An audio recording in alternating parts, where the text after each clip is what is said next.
तो बच्चों कहते हैं ना, दिल का मामला है और दिल की बातें दिल तक पहुंचनी चाहिए। तो ये ह्यूमन हार्ट का आपको डायग्राम दिया गया बेटा जी, और ह्यूमन हार्ट जो होता है वो 4 चेम्बर्ड होता है। ध्यान रहे, तो ह्यूमन हार्ट क्या बोलिए, 4 चेम्बर्ड हार्ट है। तो इस चेंबर में, चारों चेंबर में क्या है, एक पार्ट आपका लेफ्ट है, एक पार्ट आपका राइट है। ठीक है, राइट में देखिए दो इनमें पार्ट हो गए, दो 4 चेंबर है। तो ऊपर का पार्ट होता है ऑरिकल, तो चूंकि लेफ्ट पार्ट है तो लेफ्ट ऑरिकल, राइट पार्ट है तो राइट ऑरिकल हो गया। नीचे का पार्ट होता है वेंट्रिकल, तो राइट पार्ट है तो राइट वेंट्रिकल, नीचे आएंगे तो लेफ्ट पार्ट है तो लेफ्ट वेंट्रिकल। ऑल गुड, चारों पार्ट हो गया है। अब देखिए ये आपको दिखाई दे रहा है बेटा, जो रेड पोर्शन आपको दिखाई दे रहा है, इस ब्लड के अंदर क्या है, इस ब्लड के अंदर आपका ऑक्सीजन मिक्स्ड है, तो इसको बोलते हैं ऑक्सीजनेटेड ब्लड। आप देख पा रहे हैं ऑक्सीजनेटेड ब्लड।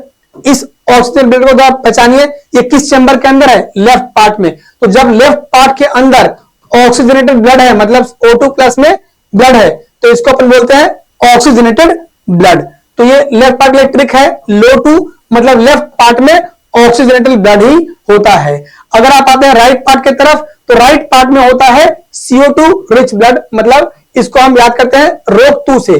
तो रोग 2 आप ध्यान रखिए कि it means what, right part में CO2 मिक्स ब्लड और लेफ्ट पार्ट में ऑक्सीजन मिक्स ब्लड। और देखिए इन दोनों ही चैम्बर को सेपरेट करने के लिए क्या होता है, एक वाल्व है, इसका नाम है मिट्रल वाल्व।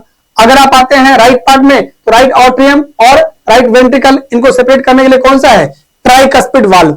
ठीक है जी, फिर मिलेंगे।